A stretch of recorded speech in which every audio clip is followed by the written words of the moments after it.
పోలీసులు ఏదైతే ఐపీసీ ప్రకారం పనిచేస్తున్నట్ట, భారతీయ బిఎన్ఎస్ ప్రకారం అలాంటి వాటిని ఖచ్చితంగా మనం ఖండిద్దాం శేఖర్ రెడ్డి గారు, దాంట్లో ఎలాంటి డౌట్ లేదు.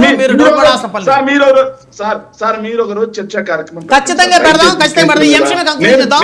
శేఖర్ రెడ్డి గారు సమయం లేదు, మీరు రండి, మీ దగ్గర ఉన్న ఎఫ్ఐఆర్లన్నీ తీసుకొని రండి, మీ దగ్గర ఉన్న ఎఫ్ఐఆర్లన్నీ తీసుకొని రండి. ఖచ్చితంగా మనం ఒక లైవ్ డిస్కషన్ పెడదాము. అన్యాయంగా ఎవరి మీద అయితే పోలీసులు కేసులు బనాయించారో వాటి మీద మనం డిస్కస్ చేద్దాం. మీరు వచ్చి మీ యొక్క అభిప్రాయాన్ని ఆధారాలతో చూపించండి. అంశం మీద కంక్లూజన్ ఇవ్వండి దయచేసి. ఒక్క నిమిషం సార్, కంక్లూజన్ వస్తుంది సార్. సార్ ఇంకోటి సిప్లీ గారు, ఆయన పేరు సిప్లీ గారు మాట్లాడుతూ అమరావతి అంశం గురించి మాట్లాడారు సార్. అమరావతి అంశం గురించి మాట్లాడితే పాపం ఇది టైం కూడా సరిపోదు అనుకుంటా. అమరావతి అనేది రాష్ట్ర ప్రజల కలల రాజధానా లేకపోతే కొంతమంది వ్యక్తుల యొక్క రియల్ ఎస్టేట్ రాజధాని అనేది కూడా మాట్లాడడానికి చాలా సమయం ఉంది. ఇక్కడ సరిపోదు కాబట్టి ఈ టైంలో కూడా అనవసరం అండి అది. ఇంకో విషయం నేను చివరిగా ఒక మాట చెప్తున్నాను.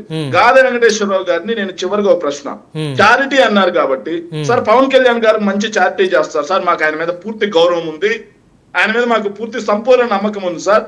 కానీ పవన్ కళ్యాణ్ గారు మొట్టమొదటిసారిగా ఏదైతే యువరాజ్యం అధ్యక్షుడిగా బయటకు వచ్చినప్పుడు కామన్ మ్యాన్ ప్రొటెక్షన్ ఫోర్స్ అని చెప్పి పెట్టి ₹1 కోటి దానికి కేటాయించారు సార్. ఆ ₹1 కోటి యొక్క నిధులు ఎవరెవరికి సాయం చేయడం జరిగింది, కామన్ మ్యాన్ ప్రొటెక్షన్ ఫోర్స్ యొక్క అకౌంట్ నెంబర్ ఎంత, దానికి సంబంధించినటువంటి ఆడిటింగ్ ఎలా జరిగింది, ఆడిట్ జరిగితే ఎక్కడి నుంచి ఎవరెవరికి వెళ్ళాయి, ఈ మొత్తం కూడా ఒక్కసారి జనసేన పార్టీ తరఫున బయట పెడితే చాలా మంది వ్యక్తులకు అనుమానాలు ఉన్నాయి సార్. ఆ ₹1 కోటి ఎటుపోయాయో తెలియట్లేదని.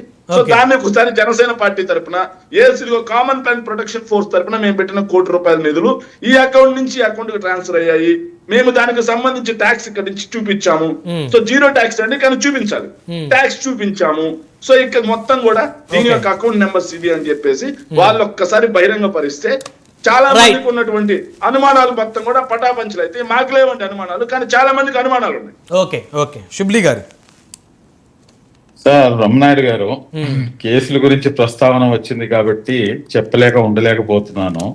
చర్చ అయితే రాజకీయంగా అయిపోయింది, ఇది ఎవడు దీన్ని కాదంటానికి లేదు ఇంకా.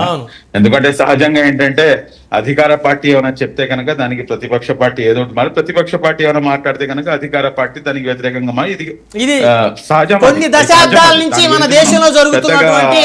మనం ఆలోచించాల్సిన ఇదే లేదు. కానీ ఇక్కడ ఇప్పుడు సార్ గారు మాట్లాడుతూ కేసుల గురించి చర్చించుకుందాం అన్నారు. కేసుల గురించి ఆ చర్చా కార్యక్రమం పెట్టినప్పుడు నన్ను మట్టుకు మర్చిపోమాకండి సార్, తప్పకుండా. ఎందుకంటే Guinness book of world record లో గత ప్రభుత్వం ఆల్రెడీ ఎక్కేసింది.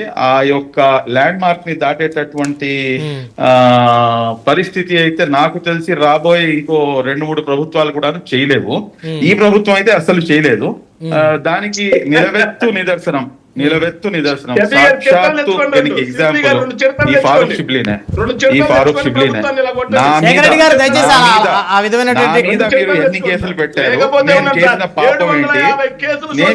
పాపం ఏంటి, ఎందుకంటే మీరు మాట్లాడేటప్పుడు నేను మీకేం శేఖర్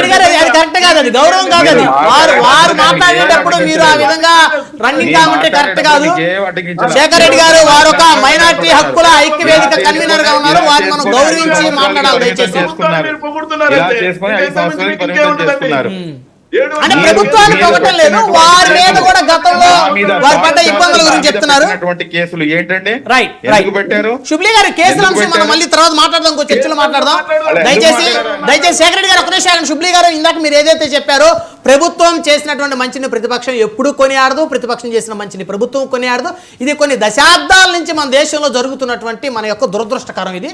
సో దీన్ని ఎవరు మార్చలేరు కాబట్టే కాస్త మన పరిస్థితులు కూడా ఈ విధంగా ఉన్నాయి. సో ఇక నుంచైనా సరే ఒకరు చేసిన ఒక మంచిని ఒకరు కొనియాడుతూ ముందుకు వెళ్దాం. ఎందుకంటే ఒకరి మీద ఒకరు విద్వేషాలు చెలరేగకుండా రెచ్చగొట్టుకోకుండా, ఎందుకంటే ఇది దేశానికి సంబంధించిన అంశం కాబట్టి.